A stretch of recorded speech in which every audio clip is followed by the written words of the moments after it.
దేనివల్ల వస్తుందో ఎలర్జీ తెలుసుకుంటే దానికి మనం దూరంగా ఉండొచ్చు. మామూలు మందుల వల్ల గనక ఇది తగ్గిపోతే ఓకే.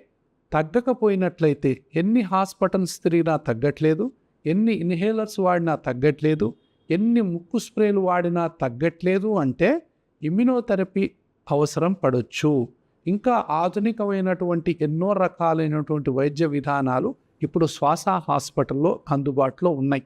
పసిపిల్లల నుంచి మొదలుకొని పండు ముదుసలి వరకు ఎవరికైనా ఎంతకీ తగ్గని తుమ్ములు, ఎంతకీ తగ్గని జలుబు, ఎంతకీ తగ్గని కళ్ళ దురదలు, ఎంతకీ తగ్గని ఒళ్ళు దురదలు ఏ ఉన్నా కూడా ఇవి అలర్జీ కిందికే వస్తాయి.